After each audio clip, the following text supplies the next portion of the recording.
1절에서 2절 말씀입니다. 로마서 12장 1절에서 2절 말씀입니다. 로마서 12장 1절에서 2절 말씀을 한 목소리로 읽도록 하겠습니다. 읽겠습니다. 그러므로 형제들아, 내가 하나님의 모든 자비하심으로 너희를 권하노니 너희 몸을 하나님이 기뻐하시는 거룩한 산 제물로 드리라. 이는 너희가 드릴 영적 예배니라. 너희는 이 세대를 본받지 말고 오직 마음을 새롭게 함으로 변화를 받아 하나님의 선하시고 기뻐하시고 온전하신 뜻이 무엇인지 분별하도록 하라. 아멘. 믿음에서 영적 예배로라는 제목으로 함께 말씀을 나누고자 합니다. 우리 오늘도 함께 옆에 계신 분들과 인사할게요. 당신은 축복의 통로입니다. 시작. 당신은 축복의 통로입니다. 여러분은 축복의 통로이고 복음의 통로입니다. 삶 가운데서, 가정 속에서, 또 교회 안에서 여러 여름 사역이나 많은 것들 가운데 여러분들이 축복의 통로로 살아가는 것들을 보았고요. 또 그런 한 주로 또 이번 한 주를 살아왔고 또 살아가게 될 줄로 믿습니다. 오늘 이제 또 로마서 12장으로 나아갑니다. 직전에 로마서 11장 36절을 보면 이렇게 말하고 있습니다. 이는 만물이 주에게서 나오고. 아멘. 우리는, 여러분 개인은 하나님께로부터 난 자들입니다. 그냥 이 땅 가운데 있는 것이 아니라 하나님의 분명한 창조의 목적을 가지고 하나님으로 말미암아 하나님께로부터, 그리고 하나님께서 여러분들을 지으셨고 이 땅 가운데 있게 하셨습니다. 살아계신 하나님께서 나를 창조하셨고 이 땅 가운데 하나님의 분명한 목적, 하나님의 영광을 위해 살아가게 하십니다.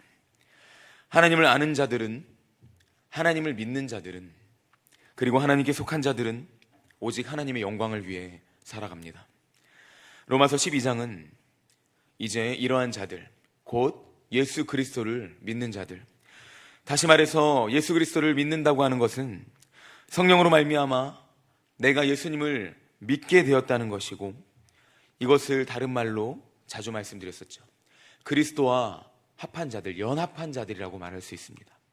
그리스도와 연합한 자들이 어떤 삶을 살아가야만 하고 어떤 삶을 살게 되고 어떤 삶을 살아야 하는지 12장 말씀은 말하고 있는 것입니다.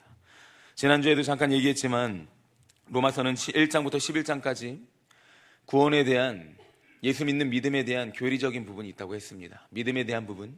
그렇다면 12장부터는 이제 그리스도인의 새 생활, 믿는 사람이 어떻게 살아가야 될 것인가 하는 실천적인 부분이라고 했습니다.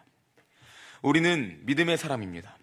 다시 정의하면 하나님의 자녀, 거듭난 사람, 산소망이 있는 사람, 영생을 소유한 사람, 산소망이 있고 성령을 따라 행하는 사람, 그리고 구원받은 사람이죠. 이 수많은 것들 다시 한번 정리하면 이 사람이 바로 예수 믿는 사람입니다. 바울은 이러한 믿음을 가진 그리스도인들에게 너희가 이제 이런 사람이라면, 너희가 예수 그리스도를 믿는다면 어떠한 삶으로 살아가야 되는지, 나아가야 되는지 오늘 로마서 12장 말씀을 통해서 이야기해주고 있습니다. 오늘 12장 1절 말씀은 그러므로 라는 단어로 시작합니다. 우리가 로마서 1장부터 11장까지 믿음에 대한 것들, 그리고 하나님에 대한 확신, 믿음에 대한 확신이라고 했는데, 그것을 깨달아 알고 이제 확신한다면 그러므로 접속사로 시작하고 있습니다. 결국 1장부터 11장까지의 모든 내용을 기반으로 12장이 출발하고 있는 것입니다. 그 내용을 명확히 알고 믿음으로 우리가 나아갈 때 비로소 이 믿음을 실천하고 삶을 살아갈 수 있는 것인데요. 여러분, 이 믿음을 살아가고 있습니까? 실천하고 있습니까? 우리가 조금 더 명확히 알 필요가 있고, 조금 더 깨닫고 우리가 믿는 그 믿음이 무엇인지 올바로 알고 믿어야 됩니다. 우리 로마서를 읽으신 분도 있으시겠지만 간혹 읽었어요 하고서는 이렇게 얘기하시는 분도 있더라고요. 여쭤보지는 않았었는데 지나가다 갑자기 읽었어요 하고 대답하죠. 감사했고요. 되신다면 꼭 읽으셨으면 좋겠고요. 제가 잠깐 정리해드리겠습니다. 로마서 1장 이제 서두에 인사로 시작해서 후반부를 보면 타락한 인간에 대해서 이야기하고 있습니다. 모든 경건하지 않은 그런 불의로 가득 찬 곧 사형 선고를 받은 우리 인생들에 대해서 1장 후반부에서 이야기하고 있습니다. 그리고 2장에서는 이렇듯 결국 죄인된 인간들은 정의로우시고 공의로우신 재판장이신 하나님 앞에서 결국 심판받을 수밖에 없다라고 하나님의 심판을 선포하고 있습니다. 3장에서는 하나님 심판 앞에서 의인은 없나니 하나도 없으며 고백하고 있고요. 모든 사람이 죄를 범하였음에 하나님의 영광에 이르지 못하였다 말하고 있습니다. 그러나 동일한 장에서 불의한 인간이 하나님 앞에서 절대 의로울 수 없지만 불의한 인간이 의롭다 선언될 수 있는 유일한 한 길, 오직 한 가지 방법을 제시하는데 그것이 바로 예수 그리스도의 보혈의 피로 말미암아 하나님께서 예수 그리스도를 화목제물 삼으시고 그 가장 의로우신 죽으시고 부활하신 예수님을 믿는 자마다 의롭다 하신다라는 사실입니다. 그리고 4장에서는 이렇게 말합니다. 4장 25절 말씀, 로마서 4장 25절 말씀을 한 목소리 읽도록 하겠습니다. 읽겠습니다. 예수는 우리가 범죄한 것 때문에 내줌이 되고 또한 우리를 의롭다 하시기 위하여 살아나셨느니라. 아멘. 우리의 범죄 때문에, 우리의 죄악 때문에 죄가 없으신 예수 그리스도께서 내줌이 되셨습니다. 예수님은 내줌이 되셨습니다. 그분이 죽음으로 끝난 것이 아니라 예수님은 어떻게 되셨죠? 부활하셨습니다. 부활 승리하셨습니다. 그리고 예수님의 부활하심으로 말미암아 우리가 의롭다함을 얻었습니다. 곧 예수님의 부활은 예수님 자체를 위한 부활이 아니었습니다. 예수님이 그저 의롭다 선언받기 위한, 그분은 이미 의로우신 분이었죠. 그것을 목표로, 그것을 목적으로 부활하신 것이 아니라 우리를, 여러분을 의롭다 하시기 위하여서 예수님이 죽으시고 사망 권세를 깨트리시고 이기시고 부활하셨다는 사실을 믿으시길 바랍니다. 그래서 5장은 이어서 말하죠. 이 은혜에 들어감을 얻은 삶, 곧 예수 그리스도로 말미암아 의롭다 하심을 얻은 삶은 은혜로 들어간 삶인데, 이 삶은 하나님의 영광을 바라고 즐거워하는 삶이다 라고 말하는 것이죠. 그래서 이 은혜에 들어가는 삶, 하나님의 영광을 바라고 즐거워하는 삶이 6장에서 새 생명을 행하는 삶이라고 하는데, 6장 4절 말씀을 한번 찾아보도록 하겠습니다. 로마서 6장 4절 말씀 한 목소리로 함께 읽겠습니다.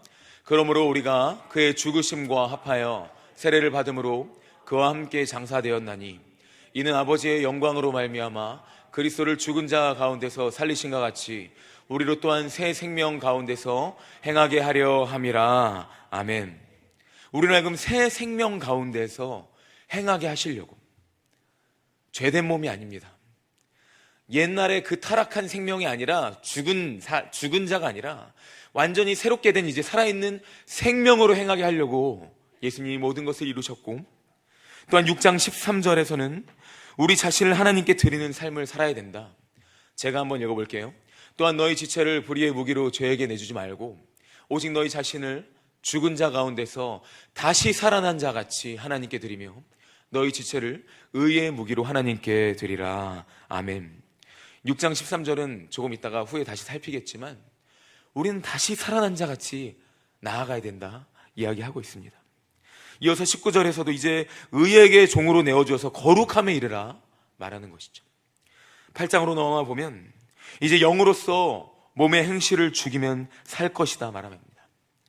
세상의 현실 가운데에서 영으로서 몸의 행실을 죽이라는 것이죠. 이 영적 전투의 현장에 대비하라는 것입니다. 8장 17절 18절을 한 목소리로 읽어볼까요? 읽겠습니다. 자녀이면 또한 상속자 곧 하나님의 상속자요 그리스도와 함께한 상속자니 우리가 그와 함께 영광을 받기 위하여 고난도 함께 받아야 할 것이니라. 생각하건대 현재의 고난은 장차 우리에게 나타날 영광과 비교할 수 없도다. 아멘. 점점 뭔가 불안감이 엄습합니다. 믿으면서 믿음으로 살아가는데 점점 고난에 대한 얘기를 한두 개씩 꺼내고 있습니다. 이 모든 것들이 12장에서 어떻게 나타날까요? 이 믿음의 삶은 여러분 그냥 엄밀히 말하면, 대놓고 말하면 고난의 길이에요. 이 세상적인 관점에서 말하고 현실적인 관점에서 볼 때 결코 쉽지 않은 길입니다. 저는 여기 앉아있는 분들이 사실 오늘 설교 자체가 그저 여러분들이 이미 살아가고 계시다고 제가 믿음으로 확신하는 것이 무엇이냐면, 정말 대한민국 청년들 특히 휴가 기간 가운데 이 7월 마지막 주일에 여기 나와서 앉아있다는 것은 여러분들 옆에 한번 보시면 기적의 사람들이에요. 여기 앉아있다는 것 자체가, 이 시간을 내어서 이 자리에 앉아있고, 또 7월 다 갔고 이제 8월 달에 시험이 있으신 분들도 있어요. 또 여러 가지 준비해야 되고 여러 가지 것들로 많은 것들 개인의 시간에 투자해야 될 사람들 많습니다. 지금도 저쪽 뭐 어떠한 학원들이나 준비하는 자격증이나 여러 가지 취업이나 많은 것들 준비하는 분들 끊임없이 준비하고 있는데, 우리는 이 자리에 나와 있습니다. 어쩌면 세상은 그게 고난이라고 말하고 괴로움이라고 말하죠. 그러나 저는 당당하게 고백합니다. 자신 있게 고백합니다. 우리가 신앙생활을 하며 감내해야 할 이 모든 것들, 이 시간, 이 길, 이것이 영광의 길이요 기쁨의 삶인 줄로 믿습니다. 장차 나타날 영광과 도저히 비교할 수 없을 그러한 삶입니다. 여러분들이 그러한 삶으로 지금 나아가고 있고 살아가고 있다는 것이죠. 예수님을 믿는 삶, 고난이라고 하는 그것, 단어로는 고난이지만 그러나 장차 나타날 영광과 비교할 수 없는 것, 그러므로 우리가 이 길을 당당하게 걸어갈 수 있는 것이에요. 우리는 이러한 삶을 살아가야 하는 존재인데, 그러나 저도 마찬가지고요, 연약하고 무너지죠. 그래서 8장에서 또 이야기하는 것이 26절에 보면, 그러한 우리를, 무너질 수밖에 없는 우리의 삶을 성령께서 도우신다라고 말하고 있습니다. 우리의 연약함을 말할 수 없는 탄식으로 우리를 위하여서 간구하신다라고 이야기하고 있습니다.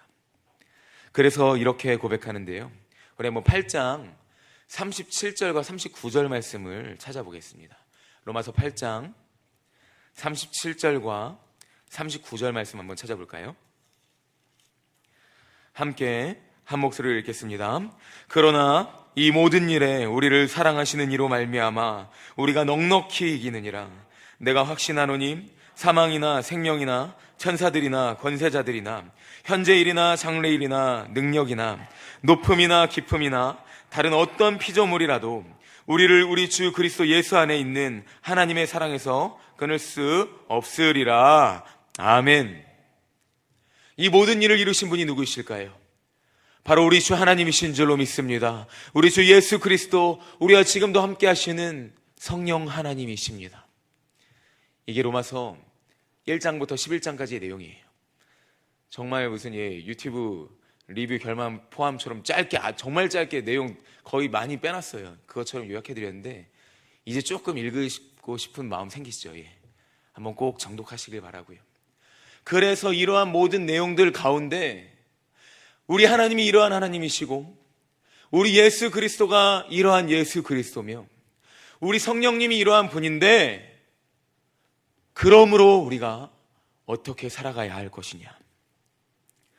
영광받기 합당하신, 나를 택하시고 지으시고 구원하신 창조주 하나님, 우리가 먼저는 그 하나님을 믿으시길 축복합니다. 그러므로 우리가 어떤 삶을 살아가야겠습니까? 믿음의 결국은 삶입니다. 믿음은 결국 변화입니다.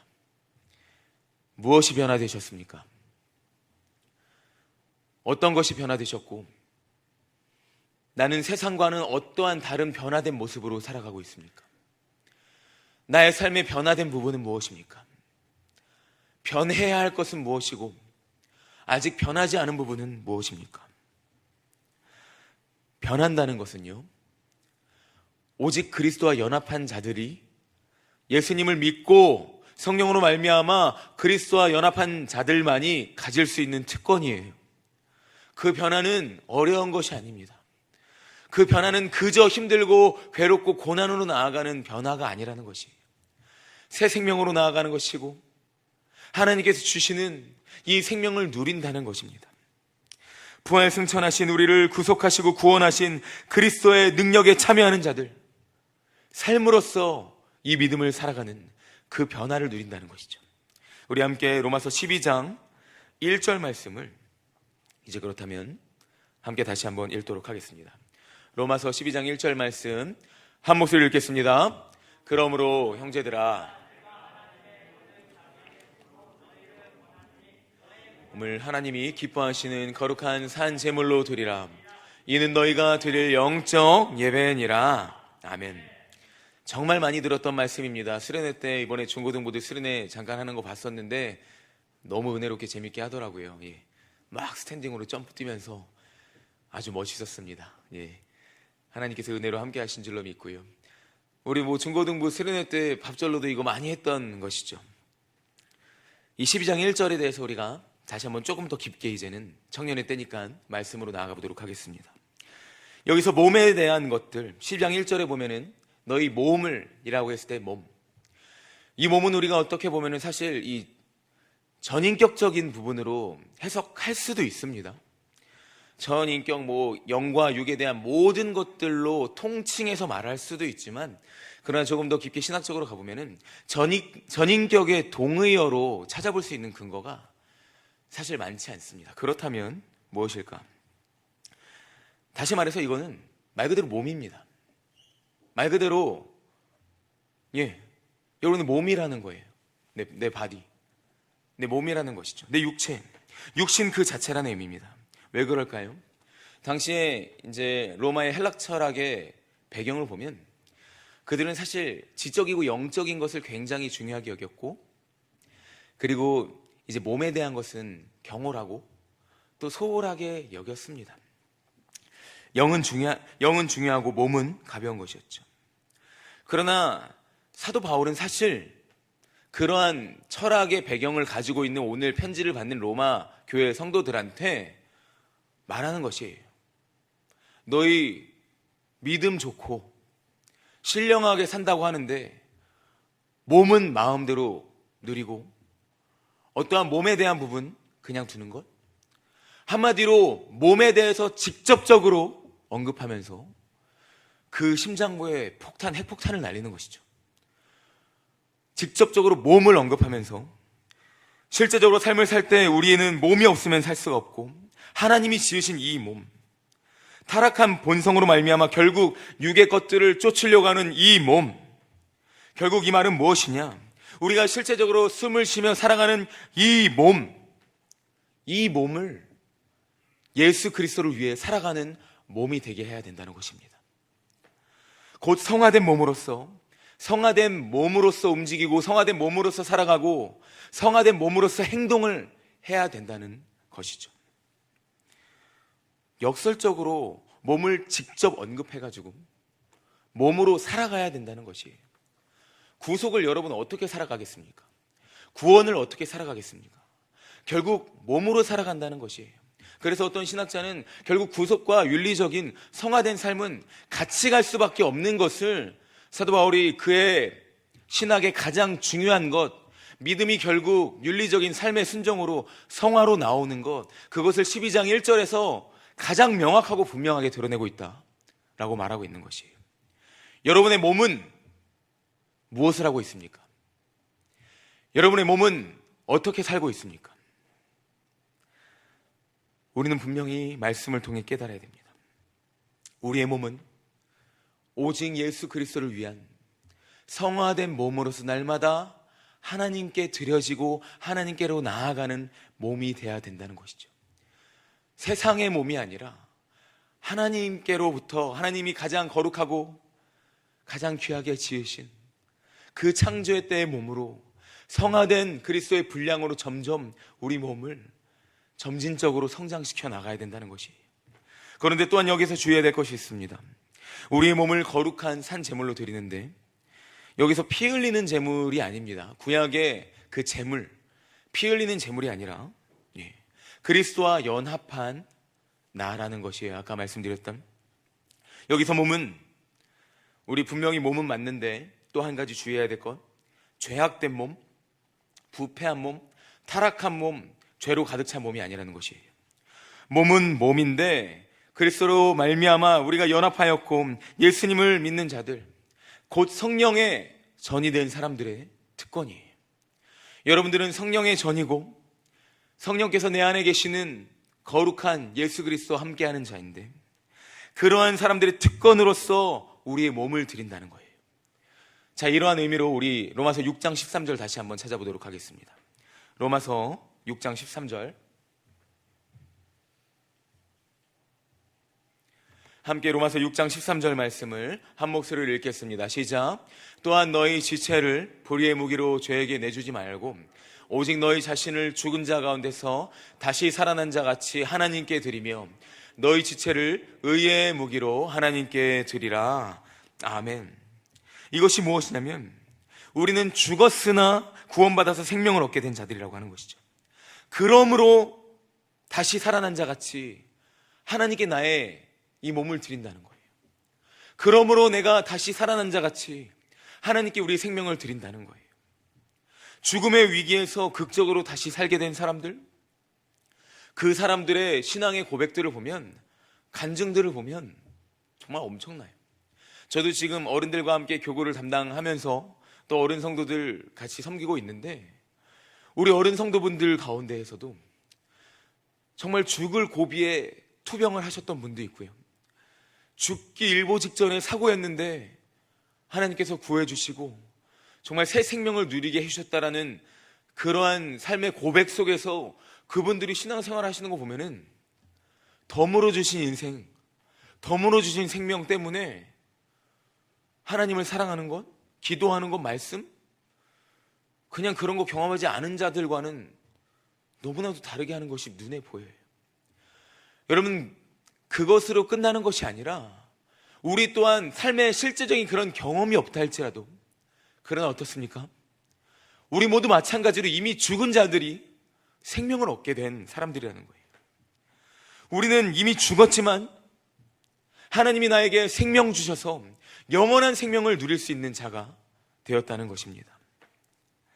하나님께서 우리 몸을 거룩한 산 제물이 되게 하셨고, 우리 몸을 거룩한 예수 그리스도와 연합한 몸으로써 이제 죽음에서 생명으로 가게 하셨는데, 그렇다면 과연 우리를 누구에게 드릴지 오늘 말씀을 통해서 생각해 보라고 말씀하십니다.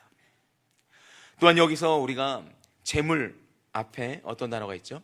거룩한 산 제물. 여기서 말하는 것은 우리 흔히 예수 그리스도가 부활해 우리의 산 소망이라고 말합니다. 거기서 말할 때 산 소망은 무엇이냐? 영원한 소망, 변치 않는 소망, 그리고 예수님은 흔들림 없는 소망, 영원토록 끊임없이 꾸준한 소망이시라는 뜻인데, 우리가 누구라고요? 거룩한 산 제물이라고 했습니다. 곧 마찬가지로 우리의 삶도 하나님 앞에 드려져야 되는데, 우리의 몸 하나님께 드려야 되는데 일시적으로 드리라는 것이 아니에요. 흔들림 없이 견고하게, 끊임없이 꾸준하게, 계속적으로 영원토록 우리의 생명을 마땅히 드려야 할 그분, 우리 하나님께, 우리 예수 그리스도께 우리의 생명을 마땅히 계속적으로 드리라는 것입니다. 너희가 매일 계속적으로 너희 몸을 하나님께 드려라. 어떻게 드립니까? 그 뒤에 보면은 이렇게 말합니다. 하나님이 기뻐하시는 거룩한 산제물로 드려라 말합니다. 이 문장은 그 문장 자체가 그냥 그것 자체가 의미예요. 하나님이 기뻐하시는 거룩한 우리의 삶이 이러한 삶이 되시길 축복합니다. 여러분 한 명 한 명의 삶이 하나님이 기뻐하시는 삶이 되어야 됩니다. 이것이 우리가 살아가야 되는 삶이에요. 거룩한 자가 되어야 되는 것, 이것이 우리가 살아가야 되는 삶입니다. 우리의 인생을 하나님이 기뻐하시는 인생이 되게 해야 됩니다. 로마서 말씀은 계속적으로 말하는 게 우리의 욕망과 욕구로 살아가지 말라는 거예요. 세상의 욕구와 보이는 대로 살지 말라는 것입니다. 하나님은 계속해서 우리에게 하나님을 보라 말씀하시고, 하나님에 대한 것들에 깨어있으라 말씀하시고, 하나님의 종이 되어라 말씀하시는데, 우리는 계속적으로 나의 욕망, 나의 욕구, 우리 자신의 기쁨을 위해서 살아가고 있죠. 여러분의 기쁨의 이유가 내가 아니라 하나님이 되어야 됩니다. 하나님이 기뻐하는 삶, 이것이 바로 너희가 드릴 영적 예배이다 라고 하는 것이죠. 우리가 여기서 또 한 가지 알아야 될 것은 영적 예배입니다. 영적 예배는 무엇이냐? 내가 왜 그렇게 살아야 되는데, 내가 왜 이러한 삶을 살아야만 하지? 하나님이 기뻐하시는 거룩한 삶을 내가 왜 살아야 될까? 라는 질문 속에서 우리는 이 영적이라는 단어를 우리가 다시 한번 살펴볼 필요가 있는데요. 이 영적이라는 단어는 우리가 흔히 여러분 이 스피리추얼이라는 영적으로 이해할 수가 있는데, 조금 더 명확하게 문자적으로 문맥적으로 또 사도 바울이 이 가운데서 말하는 명확한 것을 말하면, 여기서는 영적 예배라는 것보다 이제 지금 이것은 제가 말하는 것이 아니고 권위 있는 신학자 존 머레이라는 분이 말씀하신 건데요, 합당한이라는 뜻입니다. 뭐냐? 문자 그대로 해석하면 너희가 드릴 합당한 예배다. 이것이 너희가 드릴 합리적인 예배이다 라고 하는 것이죠. 제가 다시 말씀드리면, 하나님의 모든 자비하심으로 너희를 권하노니 너희 몸을 하나님이 기뻐하시는 거룩한 산 제물로 드리라. 이는 너희가 드릴 합당한 합리적인 예배이다 라는 것이죠. 왜 합리적이어야 될까요? 왜 합당해야만 할까요? 이 말은 곧 이렇게 드리는 것이 지극히 이치에 맞다는 것이고요, 이렇게 드리는 것은 어떻게 드릴 수 있냐면, 우리의 모든 지성과 생각, 우리의 정신, 모든 이성을 다 총동원해서 드려야 될 삶, 드려야 될 예배가 바로 이러한 예배라는 것이에요. 합당하다는 것이 무엇이냐? 지성과 이성과 정신, 모든 것들을 총동원해서 드려야 될 예배가 우리가 드려야 될 예배라는 것입니다. 여러분들 주일날 나와서 드리는 예배가 무의식적인 예배가 되어서는 안 된다는 것이에요. 저도 가끔가다 되게 깜짝 놀라는 게 무엇이냐면, 운전하시는 분들 경험하실 때 있는데요, 갑자기 막 고속도로를 운전하고 있는데 이렇게 어느 순간 갑자기 한 10분, 20분을 와 있어요. 근데 내가 온 길은 생각 안 나고 그냥 정말 운전해서 와 있어요. 쭉 와 있는데 내가 앞에 차들을 도대체 어떻게 피했지? 어떻게 와 있었지? 하는, 무의식적으로 할 때 운전뿐만 아니라 우리의 생각 중에 무의식적으로 하는 행동들, 몸의 행동들 많아요. 그런데 우리가 드려야 될 영적인 예배는 무엇이냐? 합리적, 합당한 예배는 무엇이냐? 무의식적으로가 아니에요. 이성과 지성의 모든 것들을 동원하여서, 모든 것들이 끊임없이 작용하여서 드려지는 예배가 되어야 된다는 것입니다. 그저 왔다가 그냥 가는 예배가 아닙니다. 그저 읽는 말씀이 아니에요. 그저 하는 기도가 아니라, 내가 변화를 받았기 때문에, 내가 당연히 할 수밖에 없고 당연히 해야만 하는 이유를 내가 알기 때문에 모든 것들을 다 동원하여서 나는 하나님께로 나아가는 것입니다. 그리스도와 연합한 자에게 날마다 깨어서 의식적으로 책임감을 가지고 분명한 목적을 가지고 우리가 이 예배를 드리고 모든 것을 행하라는 뜻입니다. 사랑하는 여러분, 우리가 믿음으로 말미암아 변화를 받아서 이 삶을 살아야만 하는 것입니다. 늘 깨어있는 삶. 깨어있지 못하면 어떻게 되죠? 여러분, 지난 한 주간 삶도 살아서 아시잖아요. 우리는 하나님과 전혀 관계없는 삶으로 또 나아갑니다. 이번 주도 마찬가지예요. 우리가 깨어있지 못하면 우리는 또 우리가 어떠한 삶으로, 어떠한 변화된 자로, 어떠한 합당한 예배를 하나님께 나아가야 되는지 우리는 모릅니다. 우리는 끝까지 견디며 해야 됩니다. 마태복음 24장 13절 말씀, 끝까지 견디는 자는 구원을 얻으리라. 끝까지 견디는 자는 구원을 받으리라. 예수님께서 말씀하셨어요. 늘 깨어있는 삶이 너무나도 힘들지만 끝까지 견디라고 말씀하시죠.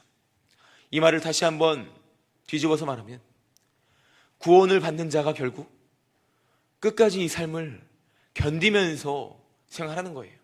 아까 말했지만 장차 나타날 영광과 비교할 수 없습니다. 땅의 것을 모든 것으로 생각하며 살아가지 마세요. 우리는 날마다 우리를 기다리는 본향이 있음을 기억해야 됩니다. 우리가 바라볼 예수 그리스도가 있습니다. 믿음의 삶은 결코 쉽지 않지만 우리에게 산 소망이 있기 때문에 우리가 산 제물로서 하나님께 살아갈 수 있는 것이죠. 구원받은 사람은 죄악과 타협하지 않습니다. 성령의 능력으로 말미암아 끝까지 이 삶을 살아내고 견디는 것입니다. 내 몸을, 내 욕구와 내 욕망까지도 다 십자가에 못 박아 하나님께 드리는 것이죠. 내 몸을 타락이 아니라 거룩으로 내던지는 것입니다. 내 몸을 나의 기쁨이 아니라 하나님의 기쁨으로 드리는 것이에요. 이것이 우리의 삶인 것이죠. 하나님께서 나를 이러한 삶을 살게 하시고 예수님께서 나로 하여금 이 삶을 살게 하시기 위하여서 부활하셨다는 사실을 우리는 기억해야 됩니다. 그리고 우리는 2절 말씀을 통해서 또 깨달을 수 있는데 12장 2절 말씀 한 목소리로 읽도록 하겠습니다. 읽겠습니다. 너희는 이 세대를 본받지 말고 오직 마음을 새롭게 함으로 변화를 받아 하나님의 선하시고 기뻐하시고 온전하신 뜻이 무엇인지 분별하도록 하라. 아멘. 풀어 말해보겠습니다. 다른 성경으로 풀어 말하면 너희 생활의 온갖 것들을 세상 유행에 맞추지 말아라. 세상과 함께 행하지 말아라. 세상이 네가 무엇이 되는가를 결정짓게 하지 말아라 라는 것이죠. 나의 삶의 주관자가 누구냐? 여러분의 삶의 주인과 주재권이 어디 있느냐? 우리는 변화된 자들입니다. 계속적으로 스스로에게 물어야 됩니다. 과연 나는 무엇을 쫓고 있는가? 나는 무엇을 위해 살고 있는가? 나의 삶은 어떠해야 하는가? 과연 복음을 위해 살아가는지 아니면 복음이 아닌 것을 위해 살아가는지.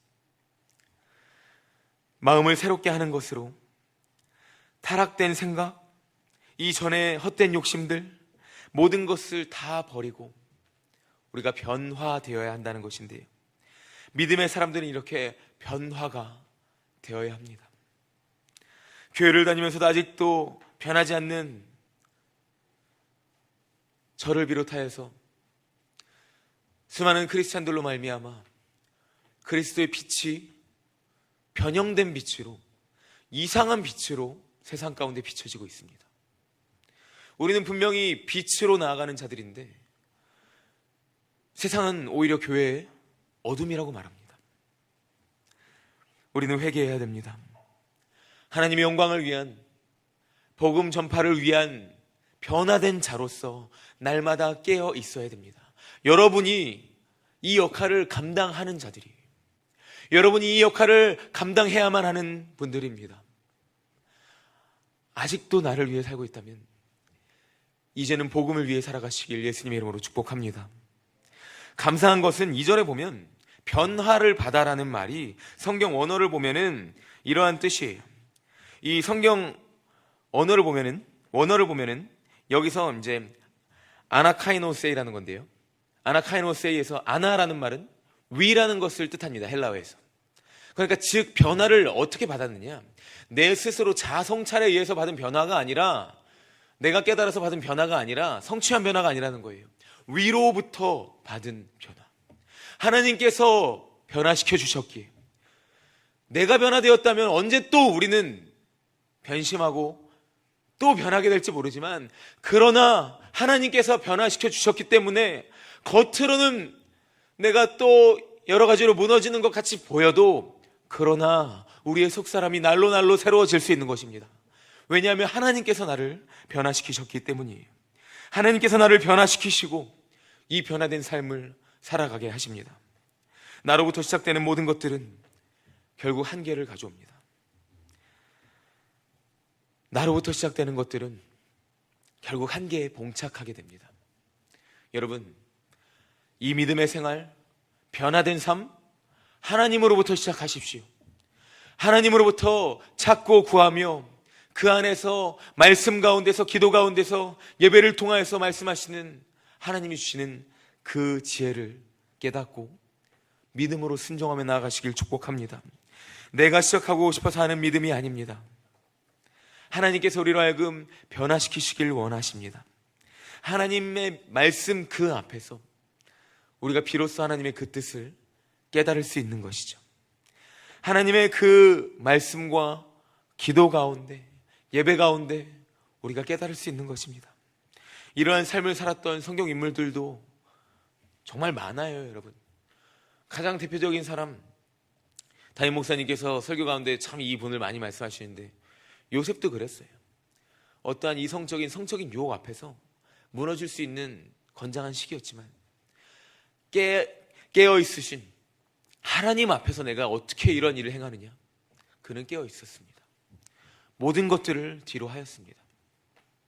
사형 선고 앞에서 기도하면 죽는다는 것을 알면서도 다니엘은 기도하였죠. 지금 담임 목사님께서 계속적으로 설교하고 계신 스데반, 그 말씀이 외쳐질 때 유대인들이 죽일 것이라는 것 알고 있었습니다. 그러나 당당하게 믿음을 외쳤습니다. 하나님의 비전을 향해 나아갔습니다. 변화를 받는다는 것은, 다시 말씀드리면 2절 말씀에 나온 것과 같이 하나님의 선하시고 기뻐하시고 온전하신 뜻이 무엇인지 분별하는 생활이에요. 여기서 이제 다시 말하면 이 분별이라는 것은요, 다른 말로 해서 인정한다는 것이에요. 무엇이든 어떠하든 하나님께서 가장 귀하신 뜻대로 선하시고 기뻐하시고 온전하신 뜻대로 하셨습니다. 그분의 전능하심을 믿고 인정하고 신뢰하는 것이죠. 여러분에게 일어나는 일들은 어떻습니까? 믿음의 삶은 어떻습니까? 우리가 우리의 몸을 거룩한 산제물로 드리기 위해서는, 서두에도 말했지만, 고난이 따라올 수밖에 없습니다. 그리고 또 이 믿음의 길을 가는 데 있어서 어쩌면 스데반 집사님과 같이 분명히 외친 것은 복음인데 결과로 따라오는 것은 죽음일 수도 있어요. 우리가 선교사적인, 순교자적인 삶을 살아가는 가운데 그 보상과 보응으로 이 땅 가운데 것들이 참 주어지고 내가 그것들을 맛보며 누리며 살면 너무 좋겠는데 그것을 누리지 못할 때도 있어요. 가정에서, 학교 생활 가운데, 직장에서 내가 신앙생활 이렇게 굳건히 지조 있게 지키고 끝까지 나아갔는데 좋은 결과로 막 직장 사람들 다 교회 오고 우리 가족 다 예수 믿게 되고 또 모든 것들 다 잘 풀리면 좋겠는데, 바라건대 그렇게 하시면 너무 좋고 하나님께서 은혜로 행하실 줄로 믿고, 또 그러나 그렇게 잘 안 될 때도 있다는 것이, 다니엘처럼 사자굴에 내던져지고 요셉처럼 사형수가 되어서 사형수들과 같이 그 깜방에 있고 스데반과 같이 돌로 쳐맞을 수도 있어요. 그러나 그 모든 것들 하나님의 뜻 안에 있으면, 하나님, 내 머리로는 이해 안 되지만, 내 생각으로는 이해 안 되지만, 그러나 믿음으로 하나님의 선하시고 온전하시고 하나님의 선하시고 기뻐하시고 온전하신 뜻이 내 삶 가운데, 나의 믿음의 길 가운데 있는 줄로 믿습니다. 인정하며 나아가는 것입니다. 우리 찬양 인도자들 정말 깜짝 놀랐던 게, 참 오늘 말씀을 찬양으로 너무 불러주셔서 감사한 게, 이것이 무엇과도 주님을 바꾸지 않는 삶이죠. 거친 파도가 잔잔해지지 않는다고 했어요.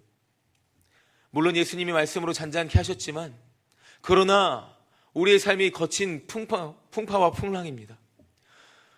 그 가운데서 우리 하나님은 어떤 하나님이시냐? 우리가 물 가운데로 지날 때 그 물을 그냥 딴 게 아니라 함께 하신다고 했어요. 불 가운데로 지날 때 불을 없애시는 것이 아니라 그 불 가운데 우리와 함께 하신다고 했어요. 우리의 여러 가지 믿음의 생활들, 오늘 편지를 받는 로마의 성도들, 또 지금 이 믿음을 지키는 여러분들, 고난의 길이고 모든 것들이 불시험과 같은 어려운 인생일 수 있지만, 그러나 하나님이 반드시 함께 하신다 약속하셨습니다. 성령께서 우리를 위하여서 탄식으로 간구하신다고 하셨습니다. 우리를 의롭다 하시기 위하여서 부활하신 예수 그리스도께서 우리의 산 소망이 되시며 날마다 우리와 함께 하신다고 하셨습니다. 그러므로 우리가 어떻게 살아가야 되겠습니까? 모든 것이 하나님의 뜻 안에 있음을 믿습니다. 모든 것이 하나님의 은혜임을 믿습니다. 고백하며 아멘하며 순종으로 살아가는 것입니다. 하나님께서 여러분의 삶의 자리자리마다 가장 크신 그 은혜로 역사하시고 가장 귀하신 그 뜻대로 여러분의 삶을 인도하고 계시는 줄로 믿습니다. 이 삶을, 이 믿음을 가지시길 축복합니다. 그래서 한 신학자는 이렇게 말하죠. 여기에 우리가 가져야 될 목적이 계시되고 있다. 그것은 내가 원하는 것들을 버리고 오직 하나님의 뜻에만 집착하는 것이다. 하나님의 뜻을 아는 것이 참 지혜이다. 여러분의 삶 가운데 있는 하나님의 뜻을 발견하십시오. 하나님께서는 하나님을 신뢰한 그 인생들의 결과를 책임져 주십니다. 여러분의 삶을 통하여서 분명히 하나님의 영광이 세상 가운데 드러나게 할 것입니다. 예수 그리스도의 복음이 전파되게 하실 것입니다. 담임 목사님께서 오늘 말씀을 통해서도 말씀하셨지만 사도 바울이 하나님께서 구원하시고 택하셔서 다메섹 도상에서 예수 그리스도를 만나서 회심하고 돌아온 것도 있지만, 또 일련의 과정 가운데 하나님께서는 스데반의 순교를 통하여서 하나님께서 그 사울이라는 사람을, 그 바울이라는 사람의 마음을 돌이키셨다라고 하는 신학자들의 해석도 또 있다고 합니다. 하나님께서 우리의 삶의 모든 부분을 통하여서 반드시 하나님의 영광이 세상 가운데 드러나게 하실 줄로 믿습니다. 그러므로 우리는 어떻게 해야겠습니까? 하나님은 흔들리지 않는 믿음, 이 믿음의 결과를 반드시 책임지시는 분이시다라는 것을 믿으시며, 어떠한 보응적인 부분을 바라면서 나아가는 그것에만 몰두하는 것이 아니라 모든 것이 하나님의 뜻 안에 있다를 믿으며 나아가시며, 사랑하는 청년 모든 여러분, 우리의 모든 삶을 변화받은 자로서 합당한 삶의 예배를 드리며 나아가시길 예수님의 이름으로 축복합니다. 삶의 모든 순간 속에서 하나님의 선하시고 기뻐하시고 온전하신 뜻이 무엇인지 깨달으시며 인정하시며, 이 세상이 말하는 성공의 기준 말고 하나님의 성공의 기준, 하나님의 뜻대로 행하는 삶으로 나아가시길, 1장부터 11장까지 얘기했던 나를 구원하신 예수 그리스도, 그리고 오직 믿음으로 말미암아 구원받았다는 그 믿음을 이제는 변화된 자로서 변화된 삶으로 살아가시며 이 모든 삶을 믿음으로 살아가시기를 예수님의 이름으로 축복합니다. 아멘. 우리 시간 함께 찬양하도록 하겠습니다.